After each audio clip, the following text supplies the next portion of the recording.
Hey guys, Батшиг байна. Өнөөдөр би та бүхэнтэй Ajax гэдэг зүйлийн талаар ярихыг хүсэж байна. Яг одоо би компьютер дээр хамгийн урт фолдер нээсэн байна. Өөрийнхөө компьютерт одоо нээжсэн юм дээр. Хөдөлгөөнд HTML, CSS, JavaScript ба Ajax нэртэй фолдер, урт фолдер. Өнөөдөр бидний хийх зүйл болохоор блог хийн. Бид нар маш жижигхэн блог хөдөлгөөнд Ajax гэдэг зүйлийг ашиглаж өнөөдөр бид Ajax гэдэг зүйлийн талаар ярих болно. Баг зэрэг JSON гэдэг зүйлийн талаар ярих болно. Тэгээд өнөөдөр би JavaScript-ийн бүр анхан шатны зүйлийг бол ярихгүй. Ингийн зүйлийн string, function, array гэх мэт ингийн зүйлс. Одоо тэднийг бол гэж хамаагүй мэдж байгаа анхан шатны ойлголттой хүмүүст энэ хүү видео бол зориулагдсан. Ajax одоо баг зэрэг дунд чит руу орох гэж байгаа хүмүүс гэхөөдөө. Тэгээд энэ хүү видео хийх болсон шалтгаан нь болохоор энэ Field Hub гэдэг YouTube-ийн чанарыг үздэг үзэгч бодож байна. Энэ цагийн өмнө надад Ajax-ийн талаар хичээл оруулах боломжтой өсөлт төрсэн. Тэгээ би нэр Ajax-ийн талаар видео оруулах зүгээр юм байна. Бас маш олон хүн сонирхож байгаа ах гэж бодоод Ajax их анх одоо JavaScript сурж байгаа хүмүүст бол анхааралтай үзсэн хүмүүс одоо дундчид руу орж байгаа хүмүүст Ajax-ийн талаар бол видео хийж өгвөл бас хэрэгтэй юм болов уу гэж бодсон.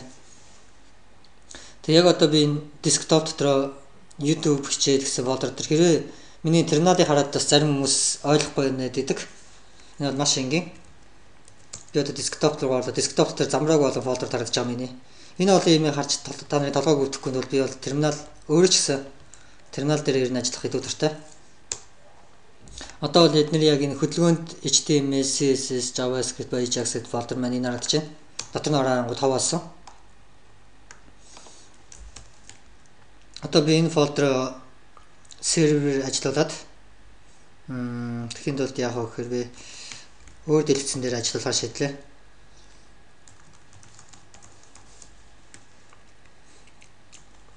Одоо энэ фолдер маань миний local host дотор сервер хийж байгаа 80 портон дээр би сая одоо дотор нь хаваасан харагдаж байна. Би терминал дээр ороод touch file 1, file 2, file 3 ширхэг файл би одоо энд үүсгэх гэж энэ дээр дараад 3 файл үүсэж эдгээр дотор хаваасан файлууд байгаа. Тэгээ refresh-ийг харах юм бол одоо миний local host гэдэг маань саяны фолдерыг сервер хийсэн. Нэр бол хоосон файлууд. Энд бол нэх айгаад ах зүйл байхгүй терминал бол яг л адилхан яг чиний Finder ч юм уу эсвэл Explorer ашиглаад одоо файл Windows дээр Explorer гэдэг санаж байна. Explorer ашиглаад одоо файл navigation гэдэг ингээд фолдеруудаа ордог. Яг түүнтэй адилхан. Зам нь болохоор энэ болохоор миний би зүгээр ингэж харах дуртай. Энэ яг facebook.com settings ч гэдэг юм одоо ингэ ордогтой бол яг адилхан. Эсвэл миний аягаар бат шиг G4 ч юм уу. Яг л түүнтэй адилхан эдгээр бол фолдерууд. Тэгээд та нарт би үсгийн фонтоо арай YouTube дээр арай том харагдуулахын тулд үсгийн фонтыг нь бол олон 24 пиксел ч байна, 18 пиксел ч байна. Ямар ч үсгийн фонтыг томруулсан байгаа. Тэгээ энэ маань болохоор нэг мөрөнд багтахгүй уртулчаад G4 laptop гэдэг нь дараагийн мөрөнд луг орцсон. Одоо би энэ дотроо файлуудыг бүгдийг устгаад. Одоо л энэ маань хаваасан болсон. Энэ дотроо би яг саяныхтай адилхан style CSS хоосон CSS файл үүсгэж дараа нь бид нар ашиглана. Блог хийхдээ. Тэгээд дахиад touch main гэдэг ашиглахгүй. Main JavaScript. Vim гэдэг бол миний text editor. Чи бол дуртай text editor ашиглаж болно. Хэрвээ чи Sublime ч юм уу Atom өөр ямар ч хамаагүй text editor дуртай text editor ашиглаж болно. Яг адилхан. Миний дуртай text editor бол Vim.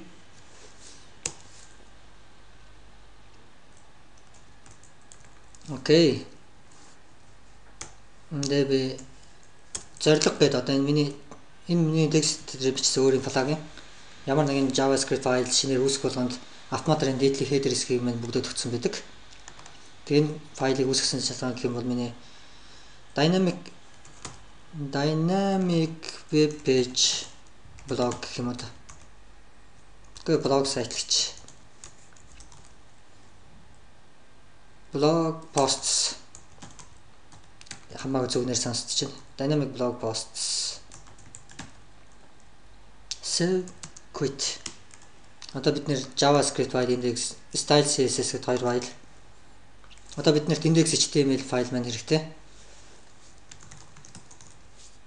HTML. За уул нь бол би ихэвчлэн яг жинхэнэ код очихдоо би байнга snippet ашигладаг. Snippet гэдэг нь юу гэсэн үг юм бэ гэхээр одоо би энд харуулж байна. HTML гэж би 5 дарангууд HTML бүгдөө төгчж байна. Эсвэл HTML 5 гэнгүүт хоосын өмнө бүгдөө төгчдөг. Гэхдээ энэ маань чамд бас хэтэрхий хурдан байгаад ах юм бол чи коммент хийчихүүлдэгээрээ. Тийм бол би snippet ашиглахгүйгээр одоо HTML гэдэг удаанаар бичиж болно. Гэхдээ энэ маань хэтэрхий цаг аавна гэж бодоод би бол энэ хүйдэн дээр бол сурснараа snippet ашиглаа явлаа. Хэрвээ чам дараагийн видеон дээр snippet бити ашиглаа гэх юм бол чи дараа коммент хийчихээ үлдээчээрэй. За энэ бол хамгийн энгийн одоо хоосон эхлэхэд зориулсан HTML хаалгаа гэж байна. Doc type тэгээд HTML attribute lang English гэсэн. Тэгээд header meta charset тэгээд энд нь my apps my dynamic blog гэх юм уу та. Okay, my first dynamic гэж анхны blog site. Тэгээд доор нь хамгийн бодигийнхоо яг энэ body tag хаагдахын өмнө би script tag нэгэд. Одоо би энэ ямар ч өөр файл ордгоор одоо би нэ save файл одоо энэ дэр бол энэ бол арай ойлгомжтой харагдаж байна. Index.html main JavaScript CSS. Тэгээд би одоо энэ дэр refresh хийх юм бол index.html файл маань орж ирнэ. Source code-ын араас энэ бидний бичсэн зүйл. Хамгийн эхлээд би div tag үсгээд юу гэмтэй posts гэж post олон дан дээр одоо энэ дотор бүх постууд маань байна. Тэгээд болоо. Эхлээд бол энэ маань бол одоо миний хамгийн ихний хийж байгаа зүйл дотор нь би hello I am posts div гэж refresh hello I am posts div жоо томруулаад. Окей. Энэ бол бидний одоо хамгийн их хэлж байгаа зүйл. Бидний хамгийн ихний дараагийн 2 дугаар зүйл би энэ яах гэхээр би энэ hello одоо энэ маань бол серверээс одоо энэ миний HTML код. Тэгээ одоо энэ маань серверээс бид нэр одоо энэ HTML кодыг download хийгээд татчих авч байгаа HTML. Одоогондоо энэ хоёр файлыг ашиглаагүй. Тэгээ орж ирэхэд одоо энэ source page source-ыг харах юм бол яг бидний энэ юу харагдаж байгаа. HTML код. Энд бол ямар ч одоо гайхаад байх зүйл байхгүй нэг HTML цаанаас ирсэн. Хуучин одоо би үүнийг JavaScript ашиглаж би энэ доторх зүйлийг одоо хөдөлгөөнд оруулах гэх юм. Одоо би энэ зүйлийг хөдөлгөөнтэй болгож эхэлмээр. Одоо би энэ hello I am posts div гэдгийг би нэг JavaScript ашиглаж доторхыг нь солих. Тэгэхэд бол яах вэ гэхээр би одоо энэ JavaScript код чинь хамгийн эхлээд би энэ posts div гэдэг энэ div-ийг би одоо document element select одоо энэ DOM object гэж энэ бол бүхэлдээ одоо DOM object document DOM object гэдэг нь болохоор энэ tag-уудыг нэрлэдэг байгаа. HTML гэдэг нь нэг DOM object, head гэдэг нь нэг DOM object, meta энэ title гэдэг нь нэг DOM object. Энэ head гэдэг DOM object дотор meta title хоёр байгаа. Дараа нь body гэж нэгдэж байна. Body дотор энэ div posts тэгээд descripts гэдэг маань байна. Тэгээд body хаагдлаа. Тэгээд энэ HTML дотор бүгд одоо энэ зүйлс байгаа. Хэрвээ би арай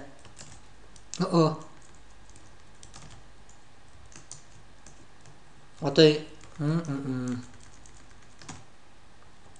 ингээм бол одоо дотор нь байгаа зүйлүүд надад харагдаж байгаа. Одоо энэ HTML дотор энэ header дотор тэгээ ингээ бол гэхдээ энэ бол маш энгийн жижигхэн код учраас одоо ингээ бол ойлгомжтой харагдаж байгаа. Би зүгээр түрүүний шимжиж хойш нь олоод scriptation гэхдээ одоо би post div гэдгийг эхлээд олж авах одоо select хийх хэрэгтэй. Тэгэхэд бол posts div гэж Тэгээ document get element by ID. Одоо энэ ID-г нэг чинь posts гэдэг. Одоо би энэ дотор нь байгаа текстийг солио гэх юм бол би энэ маань бол буцаагаад одоо object гэж байгаа. Oopsie. Posts div inner text тэнцүү. Hello, I am яг энэ дээдлэгтэй адилхан бичиж posts div тэгээд тасал тавиад but гэхдээ I am using JavaScript. Яг JavaScript ашиглаж байна. Save. Тэгээд браузераар refresh хийх юм бол одоо source code-ыг харах юм бол бидний WPS source гэдэг цаас download хийсэн байна бол яг л одоо бидний энийг харагдаж байгаа. Гэвч одоо бид нэр хуудсан дээр харахад бол юу мэ солигдсон байна. Ерөнхийдөө энэ script би JavaScript-ийг буруучсан юм. Script азуу байна. Mouse хоёр дараад inspect гэдэг би inspector-ыг жоон хамруулаад таа. Одоо харах юм бол post div гэдэг энэ харагдаж байна. Дотор нь байгаа утгыг JavaScript-ээр ашиглаад энэ JavaScript код одоо доторхыг нь солилцсон. Энэ бол бидний одоо эхэлж байгаа хэсэг. Бид нэр JavaScript ашиглаад одоо хөдөлгөөнд оруулж эхэлж байна. За хийсэн зүйлүүдээ бид нэр тэмдэглээ явуулсан зүгээр юм болов гэж бодлоо гинт. Тэгэхээр би хажуудалд мшээ дахиад нэг шинэ файл нэчт юм аа. Юко. За тэгээ steps чи алхмууд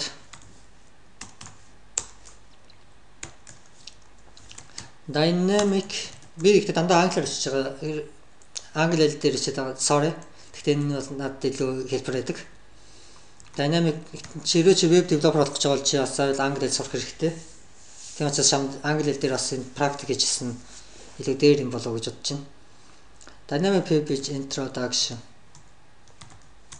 Тэгээд бидний хамгийн эхэлж хийсэн зүйл болохоор static HTML page дараа нь хоёрт нь сая using JavaScript.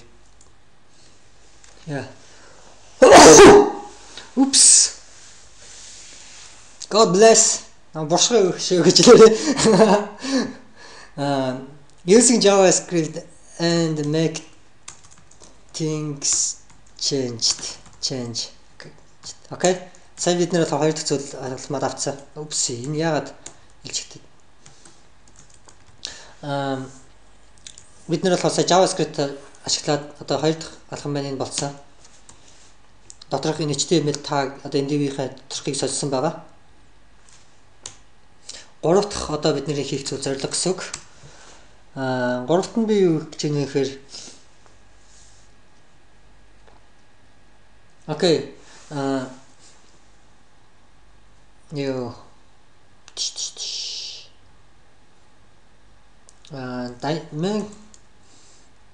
inject dynamic HTML code. Окей. Одоо бидний хийж байгаа зүйл болохоор HTML код одоо би одоо постсэн div дотор оруулах гэж байна. Энэ inner text гэдэг нь болохоор зөвхөн текст оруулсан. Одоо харин би энэ дотор энийг аюуч гэсэн устгах доторх юм. Inner HTML гэж. Тэгээд энэндээ би гадуур нь h1 style color color red нэга single quotation mark болгоод hello I'm post одоо нэга жоохон богинохон болгочихъя. I am skip post h1 одоо би энд бол string биччихлээ. Гэхдээ энэ маань бол одоо style attribute-тэй дотор нь color red гэж бичсэн h1 element. Тэгээд дотор нь болохоор hello I'm positive. Тэгээд h1 тага хаагаад хэрвээ чи ташуу зураасыг гайхаж явах юм бол энэ backslash гэж нэрлэдэг, энэ escape character гэж нэрлэдэг. Энэний үг юм бэхээр одоо бид нэр string-ийн нэгт single quotation mark-ыг нээсэн байна. Энэ дээр энэ байхгүй бол энд хаагдчихна гэсэн үг. Тэгээд JavaScript маань одоо алдаатай энэ ажиллахгүй энэ үлдсэн юу юм бэ гэд энэ бол одоо утгагүй кодод бол авчина. Тэнгүүд энэ бол хаагдсан биш ээ. Энэ бол зүгээр одоо миний текстийн нэг хэсгээ гэж хэлж байгаа зүйл. Энийг энийг алгасаад яваа. Тэнгүүд одоо escape character нь болохоор окей энийг одоо өнгөрөөд дараагийн хаах таг хүртэл явна гэсэн үг single quotation mark энд хааглаа. Энд хааглаа. Яа тэр би энэ double quotation mark хоёулын single quotation mark хоёулыг нь ашигласан байгаа учраас тэгээд дунд нь оруулсан. Окей, одоо энийгээ сэвлээд одоо HTML гэдэг дотор бид нэр string тэр маань болохоор HTML код. Энийг минь болохоор inner HTML гэх юм бол одоо браузер маань өөрөө энийг parse хийгээд дотор нь оруулах болно. Refresh. Hello, I'm positive. Тэгээд одоо нэг inspect-ийг харах юм бол одоо positive гэдэг энэ харагдаж байна бид нэр одоо тэр маань бол энэ хоосон div дотор нь бид нэр одоо h1 гэдэг одоо энэ custom element-ийг бид нэр өөрөө inject хийсэн. Энэ positive дотор одоо зэн томролоод харж байгаа ах гэж найдаж байна. Positive дотор одоо h1 style code red hello I'm positive. Alright. За бид нэр 3 дахь хаштай авсан. Дараа нь 4 дахь эндээ бид нэр гарчиг төвч дээр нь tasks гэж бидний хийх ёстой зүйл одоо тэгээд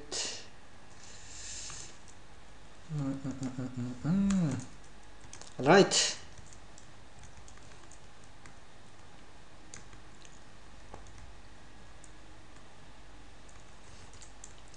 За. Энийг жоох урт болгоч. Заавад. Дараагийн 4 дахь миний хийх хүсэж байгаа зүйл юу вэ гэхээр одоо зорилгоо бид нэр чинь гэсэн үг. Энэ урт одоо хэрвээ би энэ одоо нэлээд урт пост бичих юм бол одоо энэ одоо 3-4 пост бичих юм бол асар их текст бичих хэрэгтэй болно. Энэ HTML гэдэг энэ маань бол хоошо ямар урт болох гэж төсөлж байгаа. Ийм богинохоо ганцхан элемент бичихэд ийм урт болж байгаа бол одоо 3-4 пост тэгээд дотор нь одоо хүн пост бичсэн хүнийх нь нэр, пост лог, гарчиг инээ тэрэг бүх юмыг оруулах юм бол амар урт текст болно.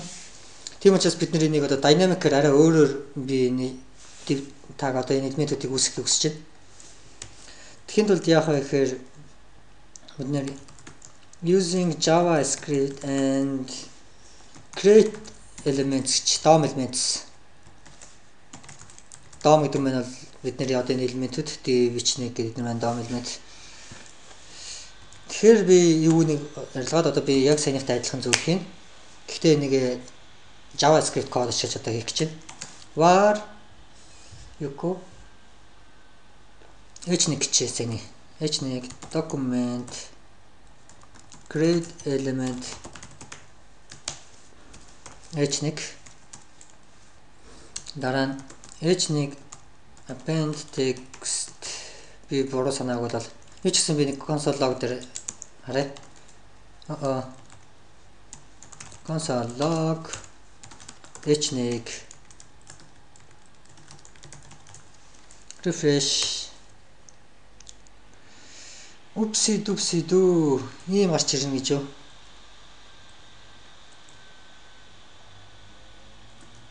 Тэгвэл append text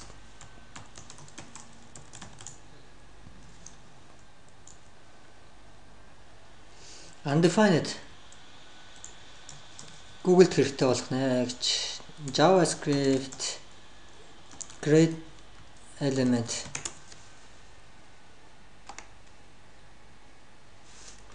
button create element button append child уулын зүйл байна да. Text node create text node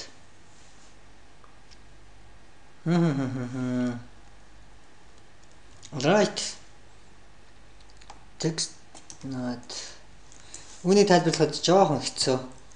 Гэхдээ орлоод үзье. Echo hello I am posts яг түрнийхтэй адилхан текст чид. Энд нь би текст бичээ. Одоо бидний HTML код харагдаж байгаа. Одоо энд бол хоосон space харагдаж байна. Энэ хоосон space тэгээд дотор нь одоо энэ текст бичиж байна. Энэ DOM element гэдээ ярьсан. Үнээр энэ текст мэн хүртэл DOM element. Одоо энэ div element, body tag, head tag, title одоо эдгээр маань би бол DOM element гэж төрөөр ярьсан. Гэхдээ үүндээ л энэ маань хүртэл DOM element гэдэг. Бас ирээч HTML comment мэдэх бол ашиглаж байсан бол comment энэ маань хүртэл DOM element. Хэрвээ JavaScript дээр бол одоо comment ингэж бичдэг. HTML дээр одоо энэ comment ингэж чинь. Эндээ би my posts div wrapper гэж wrapper гэдэг нь гадуур нь хүрэх одоо хуушуурны гурил гэж ойлгож байгаа дотор нь байгаа махыг гурилаар ороодсон wrapper гэж түүнийг хэлж байгаа. Гадуур нь ороодсон. Окей, ингээд одоо би хоёр элемент энд бол одоо үүсгэсэн шинээр одоо энэ h1 элемент, create элемент, дараа нь text node элемент гэдэг. Гэхдээ энэ маань бол одоо браузер дээр бол хааж байхгүй байгаа. Бид нэр харахад бол юу ч харагдахгүй. Яагаад гэх юм бол энэ маань одоо бид нэр хаана юу ч хийгээгүй. Memory дээр л одоо энэ зүйлийг зөвхөн одоо энэ элементүүдийг үүсгэсэн байгаа. Энэ эдгээр маань бол хинээс ч юунаас ч хамааралгүй одоо эрхчлөөтэй судал одоо байгаа DOM элементүүд гэж ойлгож болно. Memory дээр байгаа. Одоо би харин h1 дотроо append child гэж. Энэ дотор одоо child text element. Одоо энэ text element-ийг би энэ append гэдэг нь болохоор нэмэх гэсэн үг. Би нэг илүү хэлбэрээр тайлбарлал одоо энэ браузер дээр файл үүсгэж байгаа зүйлд илүү хэлбэр гэж ойлгож байна. За ինչсэн append child. За одоо би энэ жишээлүүд юу хийчихэ? Hello гэдэг зүйлийг би hello txt-г файл үүсгэж. Hello txt. Энийг би хажуудалд нь sublime text нэгэд sublime одоо би дэлгэц 2 аваад харуулъя.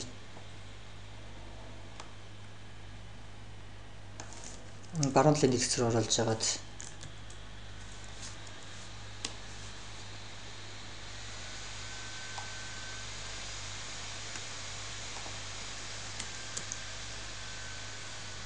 одоо энэ hello гэдэг текст файл байгаа. Би одоо дээдлийнхаа командыг дахиад бичнэ. Би одоо энэ redirect гэж би одоо энэ текстийг энэ файл дотор одоо бичээ гэж би command line-аас одоо бичиж байна. Би нэг одоо өөрчлөлтөө хэл. Тэгвэл hello world 2-ыг enter. Одоо энэ дээр очиарангууд hello world зэрэгцсэн байгаа. Хэрвээ би энэ доторхон байгаа зүйлийг устгахгүйгээр нэмж одоо юм бичих хүсэх юм бол яах юм бэ гэхээр би одоо энэ хоёр ийг тавина. Энэ маань болохоор append гэсэн үг. Одоо append гэдэг нь маань бид нэр append child гэдэг одоо энэ хийж child element child нь болохоор хүүхэд гэсэн. Дотор нь одоо нэмээ. Append гэдэг нь болохоор хамгийн сүүлд одоо байгаа зүйлэн дээр нэмээ гэсэн. Одоо би нэг ажиллуулад тест бич. Тэгээ тэр энэ тохиолдолд өмнөхийг нь устгасангүй. Одоо би энд тест 2 enter Westboro. Энэ маань одоо appending гэсэн. Одоо дотор нь бидний div гэдэг одоо төсөөлөх юм бол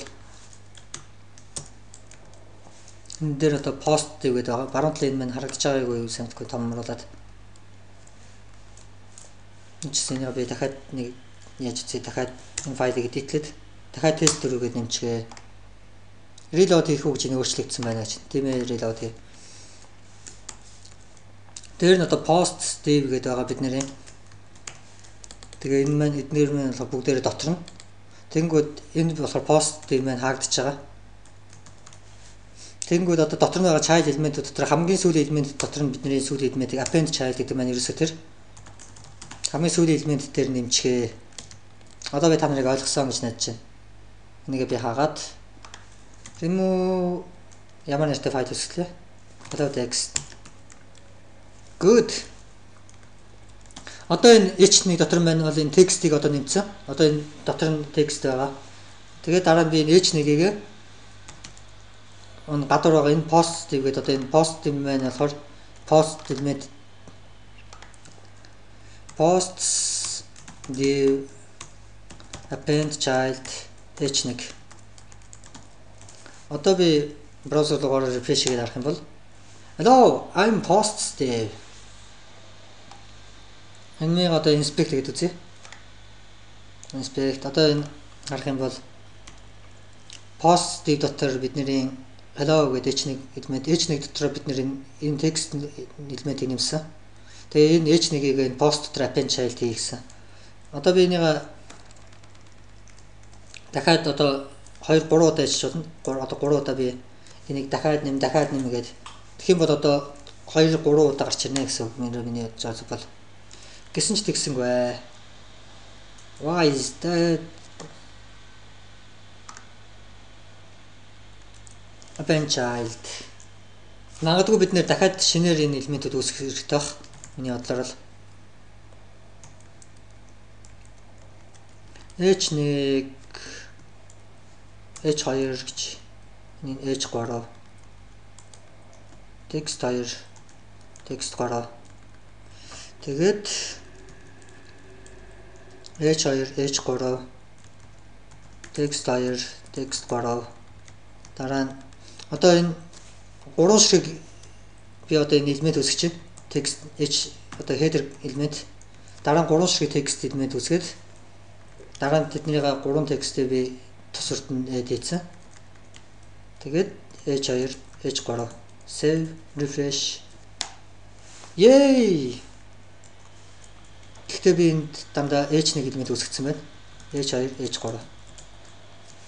Одоо энэ 3 элемент энэ h1 h2 header 2 header 3 элемент append child хийсэн. Одоо та бүхэн append child гэдэг энэ dynamic-аар бид нэр энэ юу үүсгэж болохыг ойлгосон байхаа гэж найдаж байна. Биднэрт ийм олон хэрэггүй. Ганцхан text элемент юм байхад болно. Одоо би энэ анхныхаа CSS биш ээ.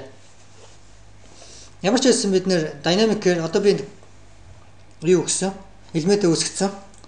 Энд дээр би одоо class нэмээр h1 set attribute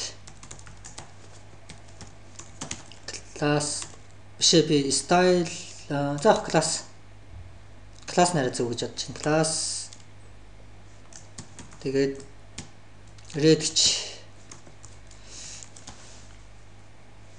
set attribute гэдэг маань болохоор одоо би attribute гэдэг маань энэ одоо HTML-ийн attribute ID attribute энэ value утгана.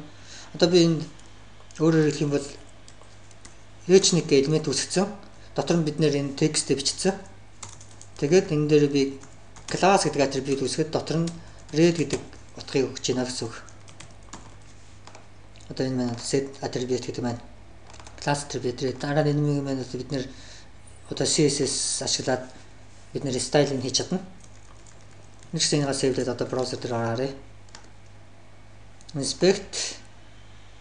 Одоо энэ харах юм бол бид нэр h1 элемент дээр class red гэдэг одоо attribute үүсгэсэн байна. Red class өгсөн. Окей, ингээд бидний дараагийн task одоо ажил маань дууссан. JavaScript DOM элемент үүсгэх. Одоо бидний дараагийн 5 дахь зүйл маань юу вэ гэх юм бол за би бодох юм. Үлээсгцэн. Ааха. Одоо би яг энэ сурсан зүйлсээ ашиглаад би энийгээрээ одоо блог пост бичмээр байна. Тэгэхэд бол яах вэ гэхээр блог 300 хэрэгтэй. Юус ч гэсэн эхлээд би энд чи одоо using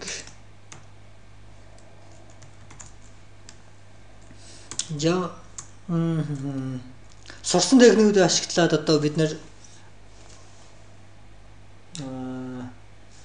make a post blog first blog гэж make a dynamic post using JavaScript. Okay. Бид нэр энд ямар ч HTML код бичихгүй дандаа JavaScript-ээр одоо энийг үүсгэж байгаа. JavaScript маань энэ script гэдэг tag энэ дотор одоохондоо болж байгаа замбраагүй нэг дор бүгдийг бий болгочихсон. Дараа нь бид нэрээ зэгцлээд явна. Дараагийн таскад Эхлээд харахад илүү хэлбэр болох үднэс бас толгойг нэргүүлэхгүй гэж та арай амархан болох гэж. Sorry guys. Одоо би тэгэхээр юу их гэхээр эдгээр зүйлс соёг одоо би дахиж ашиглахгүй. Гэхдээ энэ бол positive гэдэг маань бол байна мэдээж хэрэг. Тэгээд энэ комент чижээ. Эхлээд бид нэр 3 элемент хэрэгтэй гэж бодож байна бэ. 3 элемент. Тэгэхээр тэднийг бас var гарчиг title гэж post title. Post title гарчиг. Энэ маань document create одоо сайн сурсан зүйлс ашиглан бид нар элемент h1 элемент үсгээд header 1 post title. Яг тэр одоо постын гарчиг нь бол header том байна h1 гэж бодож байна би. Дараа нь post outer гэж одоо зохиолч бичсэн outer одоо юу гэдэг. Тэр маань болохоор div tag үсгээд тэгээд post body гэж одоо яг жинхэнэ post content гэх үсэл post content. Alright. Post content маань бас div element одоо 3 div element үсгэжлээ гэсэн үг. Post post юугийн content-ийн p tag болгочих дөө paragraph. Үндсэндээ бол одоо би энд dream бичиж байна гэсэн үг. Өсөж байгаа зорилго маань болохоор h1 энд нь болохоор миний постын одоо гарчиг байна. Жишээлбэл ямар пост ч гэх юм бол би CNN ч юм уу BBC. За BBC ямар нэгэн пост зөв жишээ авчаа. Come on. Израиль Ерүслэм яасан гинэ. Нэг мэдэн дээр дараад. Гэхдээ арай гоё гэгээлэг мэдэн дээр би дармаар байна. Ийм шгүй. Гэгээлэг мэдээ байна уугүй юу? Why am I putting яра?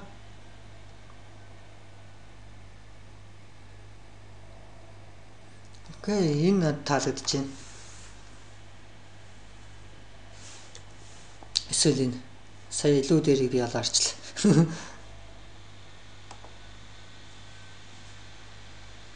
Окей, за ямар ч байсан яах. Ямар ч байсан би зорилго маань болохоор одоо энэ дээдлийн гарчиг нь пост гэдэг маань. Упси энэ зургийн дотор орсон юм уу? Ямар ч байсан энийг ингэж аваад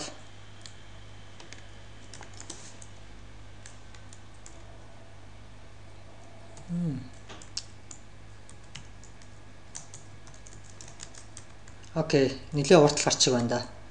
Тэгээд доор нь болохоор after гэдэг энэ байна. Энэ маань болохоор div tag одоо бид нэр үүсгэсэн энэ байна. After маань post after маань болохоор div tag. Div дотор нь upsi dupsi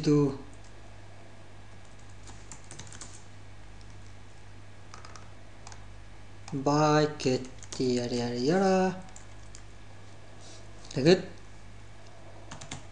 div post content маань болохоор одоо энэ post гэсэн үг. Гэхдээ энэ урт постыг би бол бичмээр байна. Тэгэхээр нэг хэсгийг аваад Индонези яасан гинөө.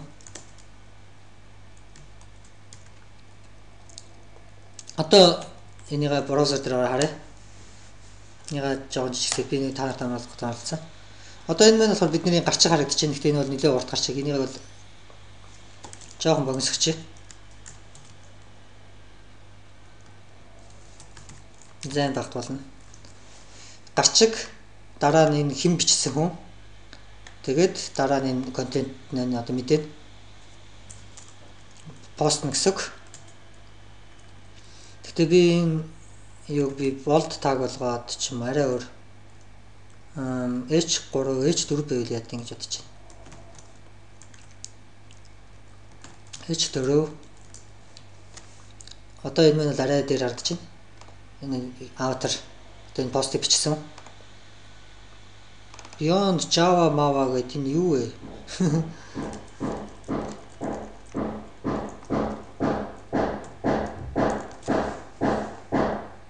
Упс. Та сонссноо сая.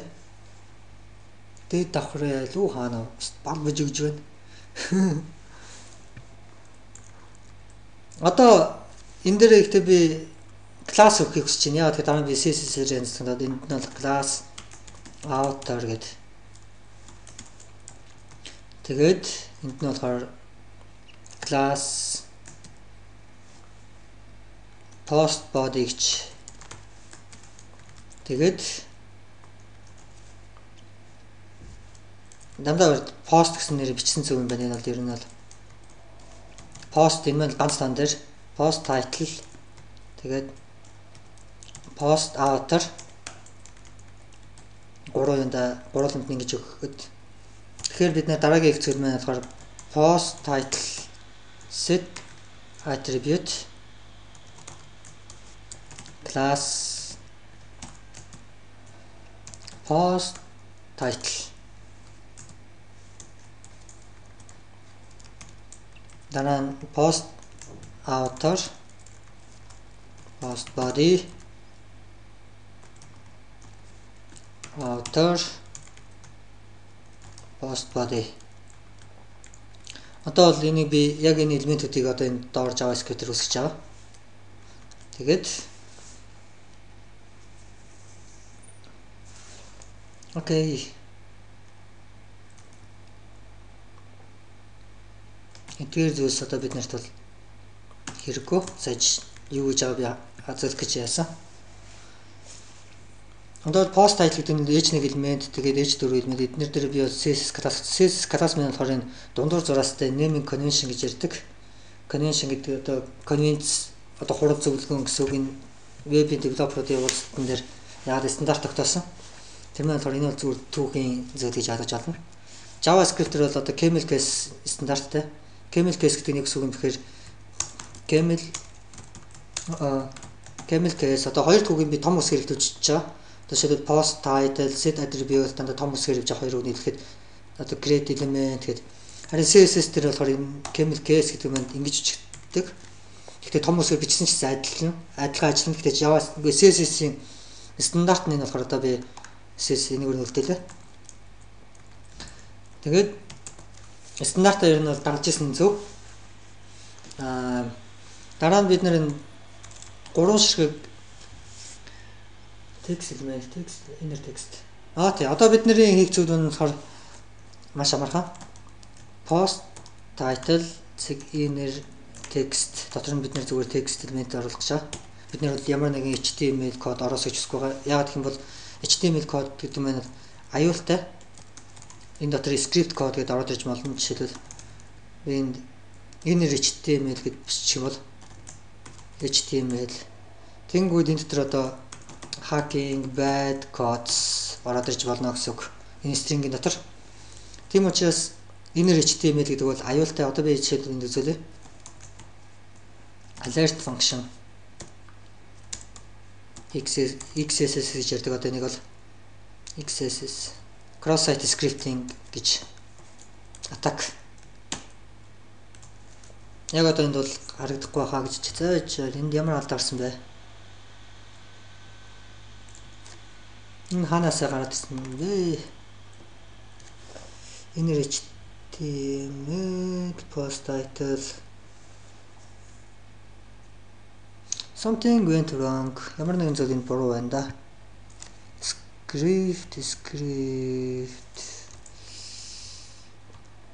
post title гэсэн би үзээд post-ийг дотроо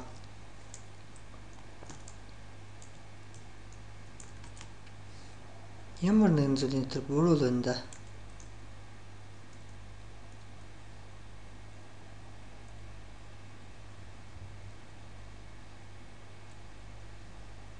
What's wrong? Append child post title. Тэгсэн браузераас асууя. Браузер error хэлж өгөх. Illegal syntax Энэ дотор ямар нэгэн зүйл буруу байна л гэж.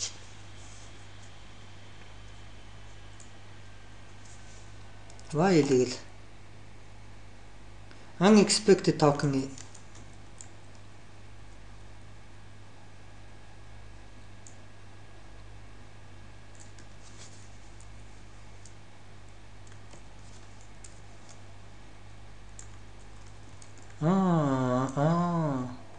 Forward slash string дотор орохоор яа гэм бол post body хаана post body биш post content post body гэдээ би энэчсэн байна. Гэхдээ энэ дээр бол би post content гэж үсгэсэн. Тэгэхээр энэ юугаач гэсэн CSS ч гэсэн би post content болчихъя. Alright. H1 дотор script alert. Энэ script маань ажилласангүй яагаад вэ?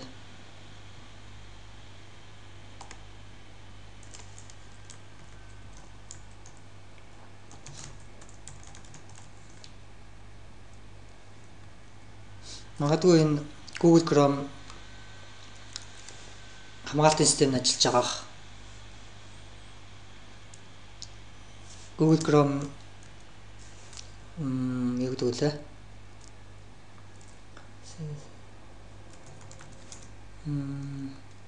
XSS protection system Chrome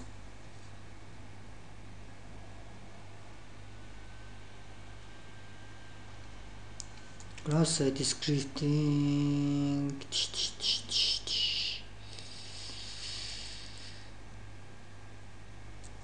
content protection. Яг одоо миний толгойд орж ирэхгүй. Гэхдээ ямар ч байсан Google Chrome-ийн нэг team систем байдаг. Гэхдээ одоо бол Firefox нэлээд олон юм дээрээс ороо явцсан. Don't be evil гэж evil гэдэг нь одоо байд муу гэсэн үг.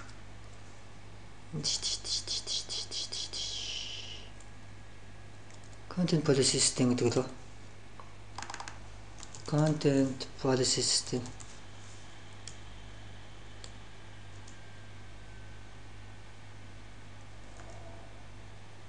Content security policy.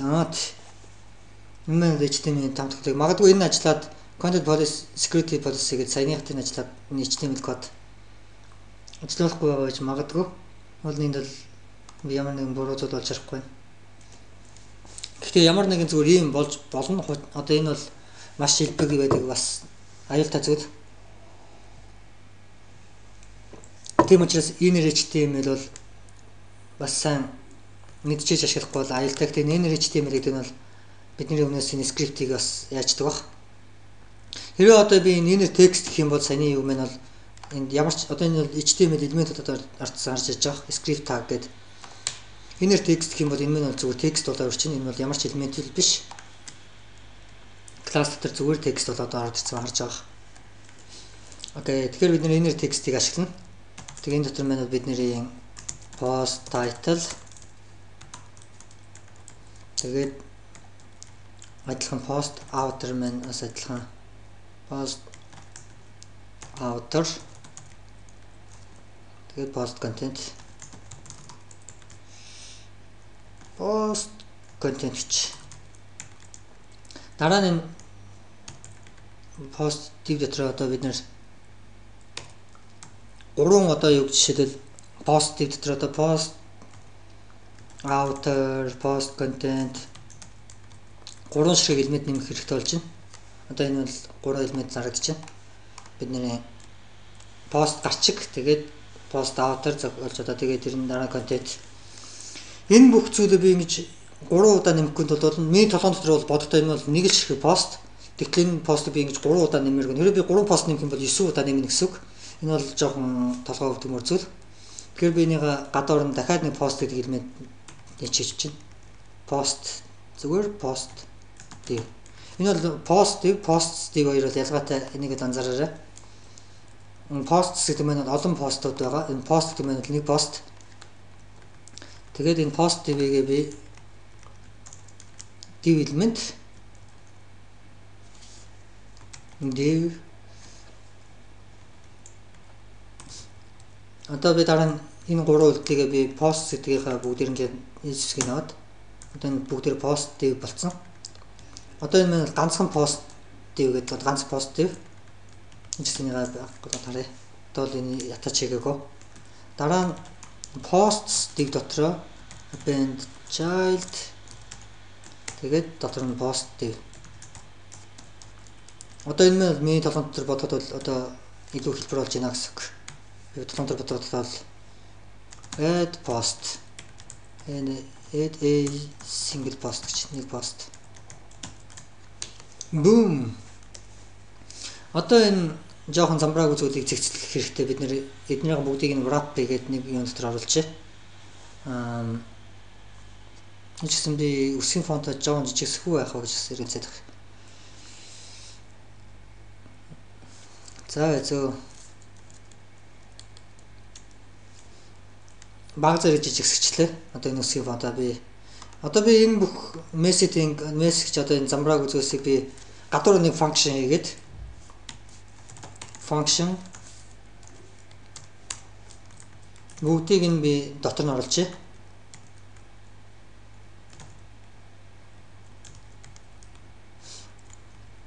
Энэндээ би нэр өгөөд add post гэж. Add post.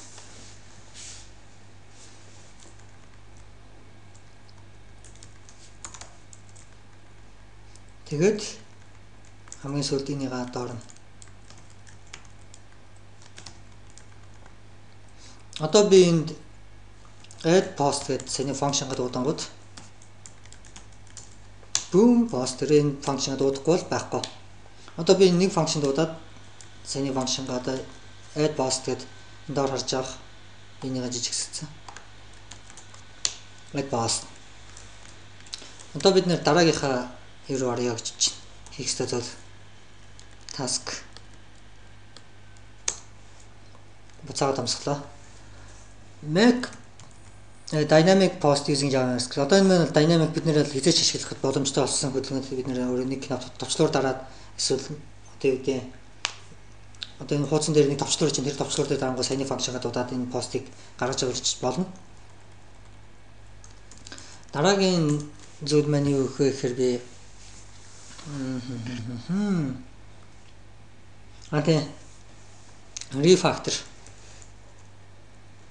refactor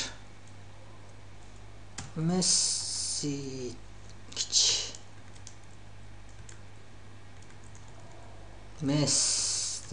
refactor гэдэг нь болохоор энэ кодыг зэгцлэх гэсэн үг. Ерөнхийдөө бол одоо ямар нэгэн параметр хийж байгаа refactor гэдэг бол процесс бол маш чухал. Одоо би ихтэй параметртэй яг ямар ч параметр гэсэн би яг иймэрхүү дараалал ингээд юм алтэд хийдэг. Параметр ажлууд нь замбраагүй хийн. Дараа нь refactor гэдэг юмудаа зэгцэлж эхэлнэ. Тэр маань одоо бидний хийх гэж байгаа зүйл refactoring гэдэг зүйл. Яг энэ одоо refactor хийх зүйл юу гэхээр би бүх JavaScript кодыг авмаар байна. Тэгээд JavaScript гэдэг зүйл HTML-д хожиж тумаар байна. Тусад нь одоо бид нэр энд main JavaScript гэж файл үүсгэсэн. Тэрнийг би одоо ашиглаад main JavaScript би өнөөдөр их муу байна бичиж байгаа. Бүх энэ зүйлээ аваад ишээч. Одоо энэ JavaScript код маань тусдаа нэг юу болсон? Тусдаа өөрийн JavaScript файл. Одоо энэ HTML код маань бас тусдаа. Энэ дотор би source тэгээд main JavaScript. Одоо HTML код маань хамаагүй цэвэрхэн болцсон. Одоо refactoring хийж байна. Адилхан ажиллаж байгаа, ямар ч error заагаагүй бүх зүйл ажиллаж гарч байгаа. Одоо бид нэр энэ HTML код дотор баг одоо хүрээд авах шаардлагагүй. HTML үзэхээр зөвхөн HTML өгнө. HTML дотор JavaScript бичих гэдэг бол замдаагүй хэрэг. За дараа нь одоо би JavaScript кодоо үргэлжлүүлээд биччихье. Одоо бол энэ томруулж хариулахад арай асуудалгүй. Яг тэр би энэ JavaScript функшн одоо гураач чадны текст дээр одоо энд бол нэлээд олон мөр хэдэн мөрчин болон код байгаа. Тэн дээр л харагдалаа гэнэ би. тийм 13-аас 34 төмөр одоо би нэг зөвөр ингэж яажлаа гэсэн үг. Folding гэж ярьдаг. Одоо энэ кодуудыг би 13-аас 33 дахь мөрөлдөх кодыг би одоо хураачгаа гэж хэлж байгаа зүйл одоо текст тийм. За refactoring хийсэн. Дараа нь бидний хийх зүйл юу вэ гэх юм бол steps 7 дугаар үе одоо хичээл гэх юм да. Refactoring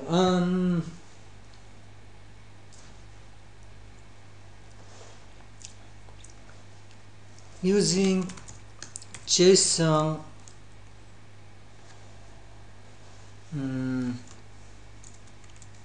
make posts using JSON data гэж. JSON гэдэг нь болохоор JavaScript object notation гэсэн үг. JavaScript object notation яаж бичдэг би сайн мэдэхгүй байна. Эхний үсгүүд JS гэдэг нь болохоор JavaScript энэ том S гэж. Тэгээд object notation Yahoo-гийн developer Douglas Crawford хийсэн. Маш ингэ JavaScript код энийг бид нэр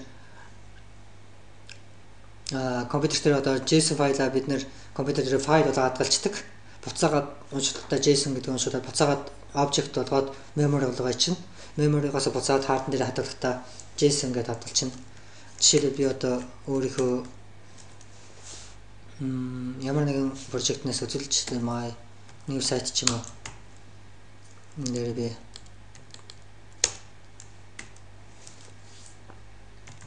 энэ package-ээс одоо энэ JavaScript object notation харагдаж байгаа JavaScript object зүгээр.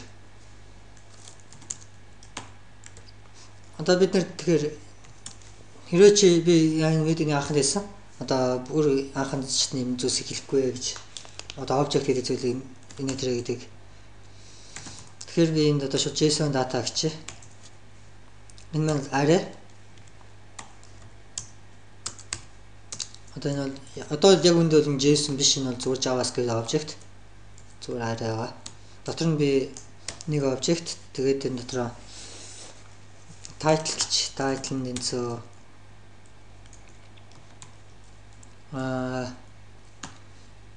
дами blog post зүгээр нийтээс ямар хамаагүй пост би хайгаад биччихэ. Окей, lorem ipsum яра.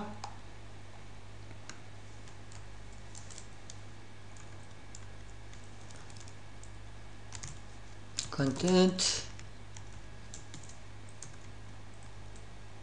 одоо нэлээд урт текст байгаа би бол ихтэйг харуулж чадах нь яах нь.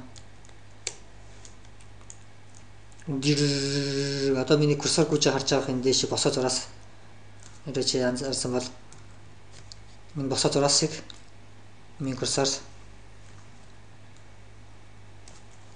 зүүн дэше гүйх юм бол гэл зөндөө урт текст. Энэ бол бидний пост. Окей.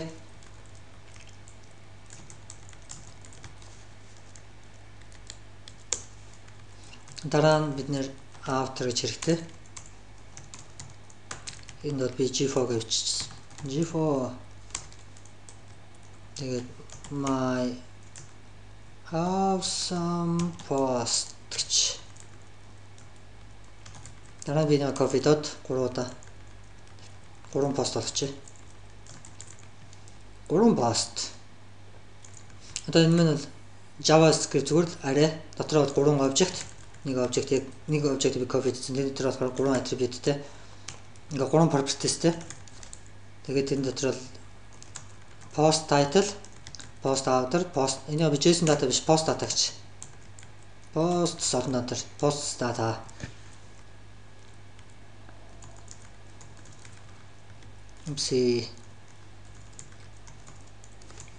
Тэгээд нэр жоохон өөрөөр харагдахын тулд одоо өөрөөр нэрч энэ дээр нэг тийм power array ч юм уу.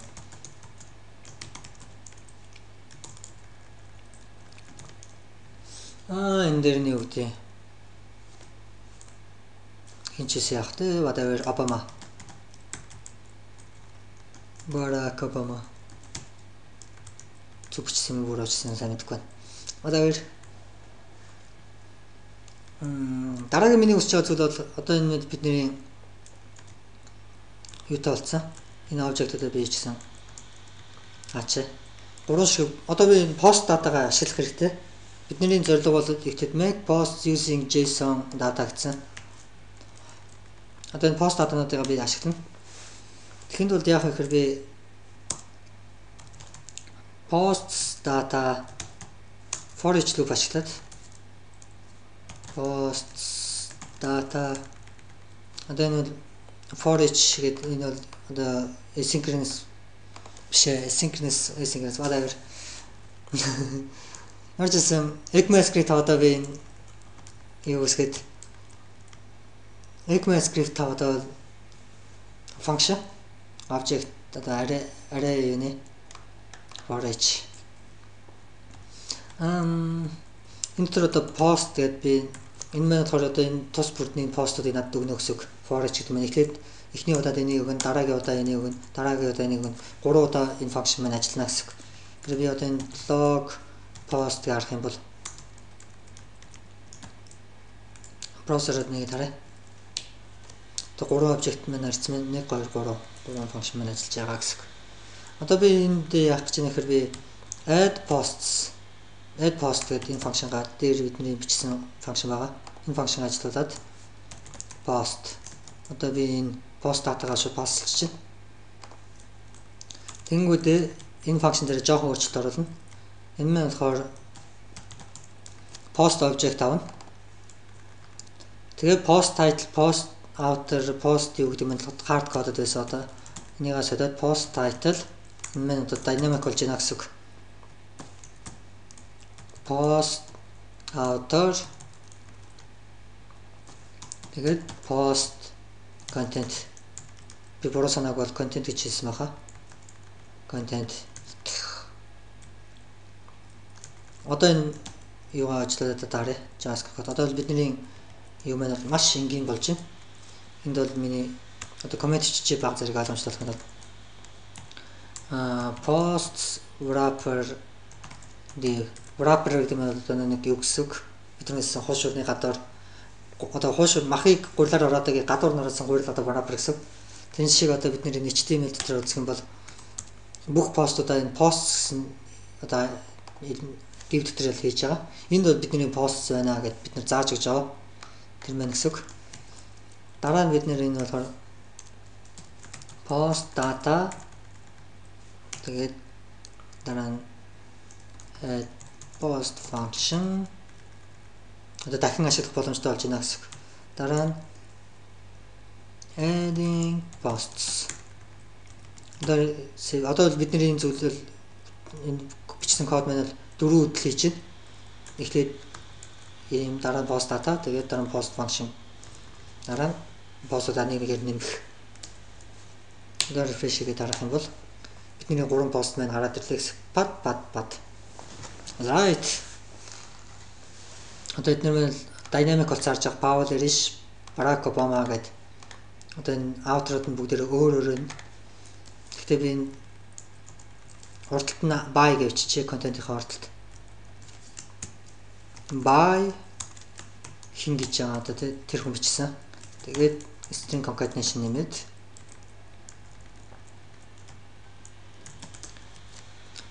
by чи би бас colon 200-аас тавьчихвал зүгээр юм уу гэж илүү цэвэрх ойлгомжтой болно.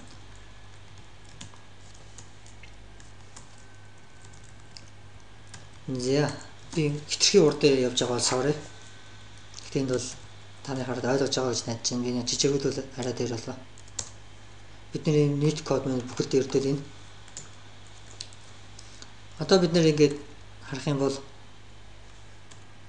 my awesome website, awesome post by G4, my awesome post by Paul Irish, my awesome post Barack Obama. 3 пост маань одоо гараад ирсэн гэсэн. Гэтэ энд бол redundant код гэж ярьдаг. Redundant гэдэг нь болохоор ямар ч ашиггүй яг ижлэн код давтагдсан гэсэн үг. Одоо өөрөөрөө давтчихаа. Яг одоо энд бол function байна. Одоо бид нэр энэ for each гэдэг нь болохоор function дандаа дуудаж өгдөг wrapper одоо элемент болгоно. Тэр function post гэдэг одоо энэ post элементүүд юм нэг post тусрын одоо бид нарт пассалж байгаа. Тэгвэл тэр post одоо энэ function одоо дуудаж өгж байгаа. Тэнгүүд бид нэр энэ post-ыг авангуудаа дахиад бид нэр өөрсдөө бичсэн post add post гэдэг function-аар пассалж байна. Энэ дунд бол ямар ч илүүдтэй код бол байхгүй, энд бол өөр код байхгүй. Тэгэхээр энд бол ямар ч ашиггүй хоёр function дуудаад байна гэсэн үг. Яг ижлэн зүйл хийж байгаа. Тийм учраас би энийг харилгаад шууд add function-га одоо би энэ for each рүү өгч чинь гэсэн үг. For each post data for each add post энэ function одоо тусална. Тэнгүүд энэ одоо ямар ч илүү function дуудахгүйгээр шууд одоо энэ function маань бидний бичсэн add post гэдэг function маань энэ for each loop function маань өөрөө дуудаад явчихна гэсэн үг. Үндэ бол энэ одоо яг саний ингэж бичсэнд бол яг адилхан. Post энэ function дуудангууд бид нэр add post гэснээр дараа нь эндээс ирсэн датагаа бид нэр ийшээ пассж байгаа.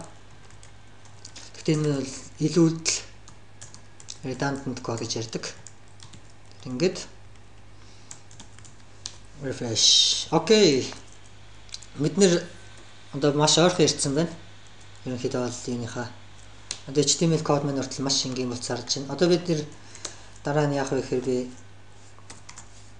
steps 8 дахь дээр нь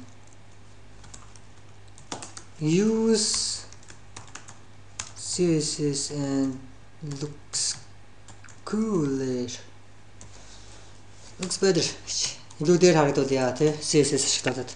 Одоо бид нэр энэ дээр link style CSS одоо бид нэр style CSS файлаа тийм эхлээд post title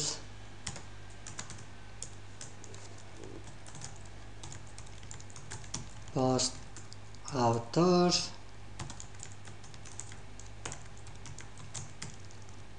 post content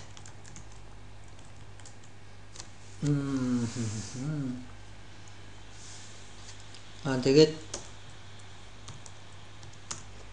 checked posts дээр бүр гадар байгаа wrapper үнийг би одоо style ихтэй яах вэ гэхээр with 1200 pixel тэгээд margin auto голлуулж ин бэ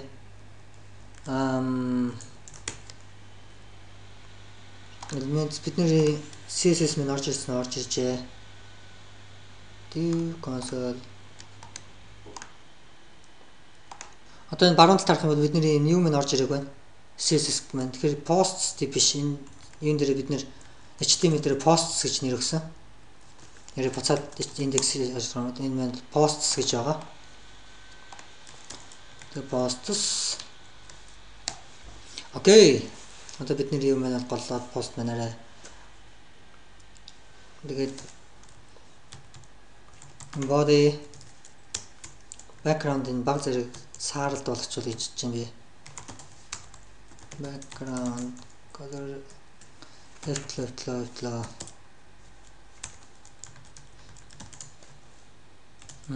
тэгээд posts маань болохоор background white цагаан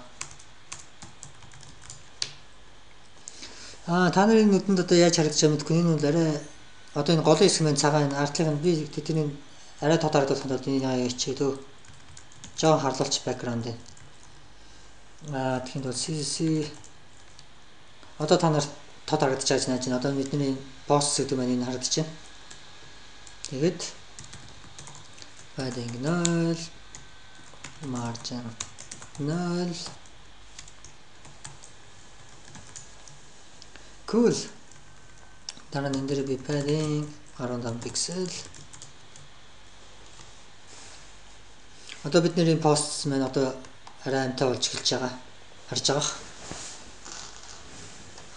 дараа нь бид нэр энэ CSS одоо эднэр дээр би стайл өгөх гэдэг нь. Энэ юунууд дээр блог тос хаад энд баг зэрэг simple blog гэж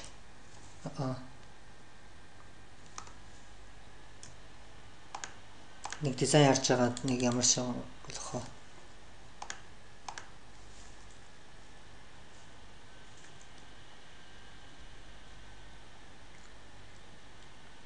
Уул нь бол ингээд автор нь зураг мурагтай гарч ирээд арай дээр болно. Тэгээ онсаар өдөр нэтэрэдтэй.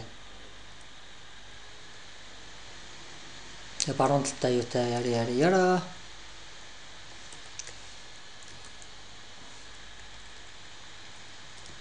Awesome. Transform your blend into static websites block яра.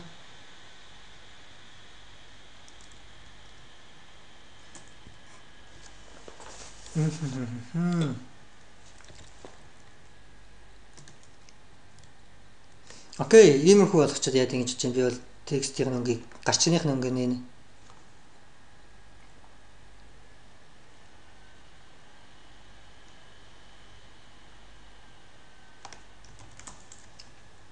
Post title гарчны өнг болохоор color юм байна. Outer-ын жоо улаанд болгоно. За одоондоо зүгээр red гэж. Окей, энэ улааныг би жоохон бордоо болгомоор. Тэгээд баг зэрэг том. Тэхийн тулд яах вэ гэхээр иймэрхүү улаан болгоно гэж чинь. Арай л хард болчих. Зэмэрхүү багт болно. Post after.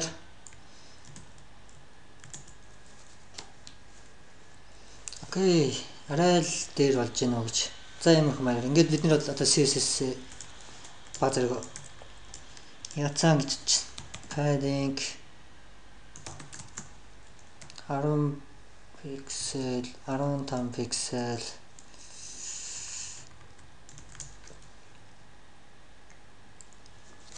postman болохоор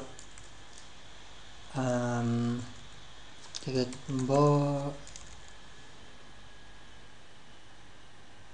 зайчсан border-ыг үз. Border 1 pixel so that гэрээ postman-ыг харагч байна. Энэ оронд энэ цай арай их байна уу? Тийм энерийн оронд цай арай л их байх шиг санагдаад. Байна тэгэхээр энийг яах вэ гэхээр post title дээр margin bottom 10 pixel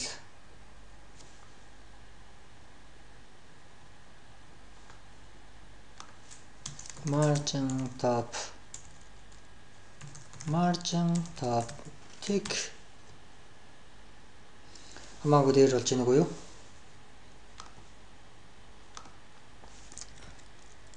Pixel. Окей. Энэ дээр болохоор margin top 0 энд болохоор margin bottom 10 pixel. Тэгээд буцаад JavaScript код руу ороод function энэ h4-ийг би outer-ыг арай жоохон том болгож h3 болгоод header гараа. Так. Save refresh. Boom. Одоо 3 постмен одоо гараад ирсэн бидний блог бол одоо өсч эхэлж байна гэсэн. Dynamic. Хамгийн гол нь одоо нэг бүр dynamic болгохмоор байгаа. Энэ датанууд минь одоогондоо static одоо юм JavaScript-ээр шууд бичигдсэн байна. Энэ датануудыг бид нэр ямар нэгэн байдлаар Ajax гэдэг технологи ашиглаж одоо серверээс авна. Тэгээ серверээс энэ датануудыг аваад одоо пост ашиглана гэсэн. Тэхийн тулд яах вэ гэхээр бид нэр Ajax гэдэг зүйлийг сурах хэрэгтэй болно. Дараагийн бид нэр одоо сурцвал Ajax гэдэг нь юу гэсэн үг вэ гэхээр JavaScript and XML гэсэн үг. Одоо JavaScript ихтэй asynchronous гэдэг санагдаад тийм.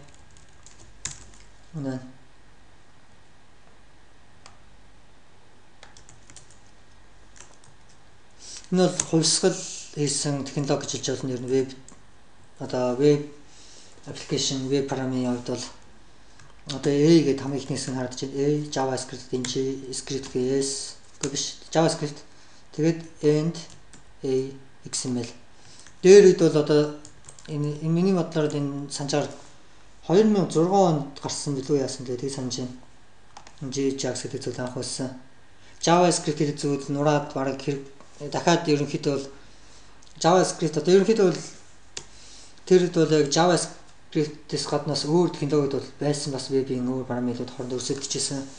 Тэр үед Ajax гэдэг зүйл гарч ирэл ер нь JavaScript-ийг бол ерөнхийдөө ялтанд хүргэсэн бас хамгийн том технологи гэж ойлгож болно.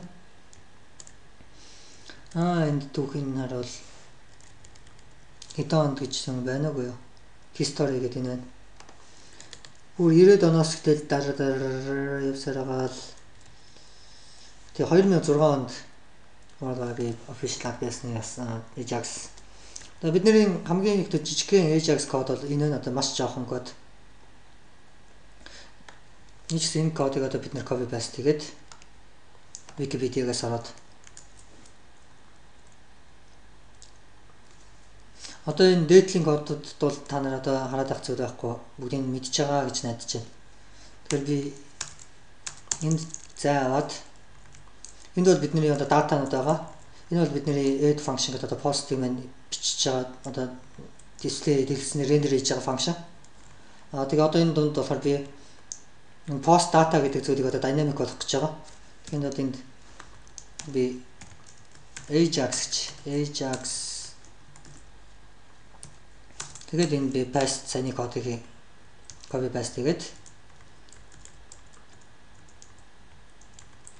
одоо энэ яг одоо дэлгэсэн дээр бүгдээр Ajax код маань бүгдээр дарагдаж байна.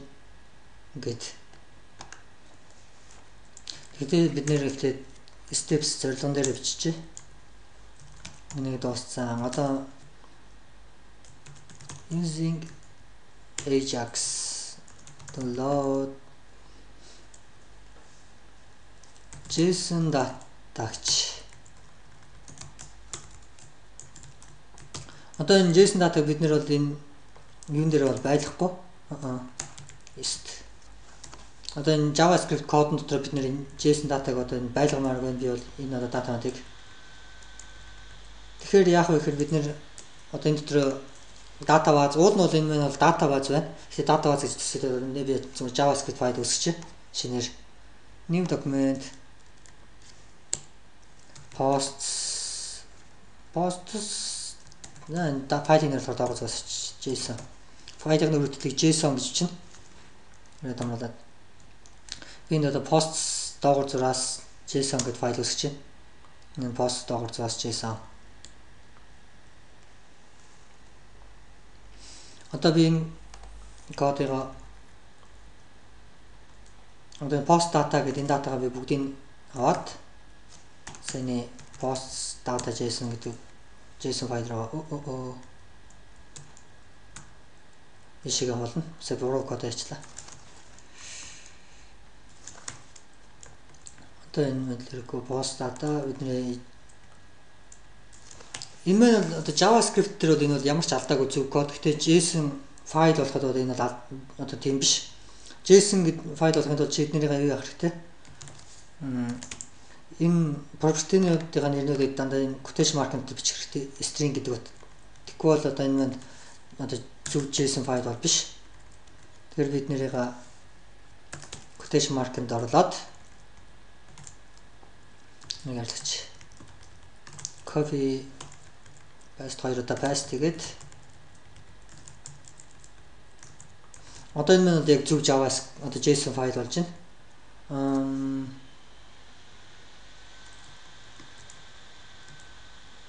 Окей. Арай дотор 3 ширхэг одоо object. Тэгээд object нь болохоор 3 ширхэг propertyтэй бүгдээрээ string.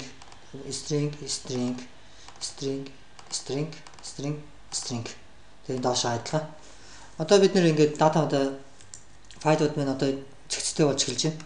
Бидний энэ зорилгоудаа очиж байгаа nested files, post data, энэ бол одоо дата баз гэсэн үг мэднэ.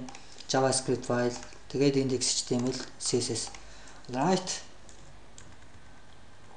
Дараа нь Java одоо Ajax гэдэг дараагийн бидний зүйл сурч байгаа. Энэ бол хамгийн ихэд initialize HTTP request гэж байна. Энэ нь болохоор XML HTTP request гэдэг function new гэдэг одоо энэ нь return object өгнө. Тэгээд энэ нь заавал XML байх албагүй гэхдээ тэр үед бол XML аягүй их ашигладаг байсан. Одоо бол энэ нь JSON руу шилжиж байгаа. Ер нь бол ихэнх девелоперууд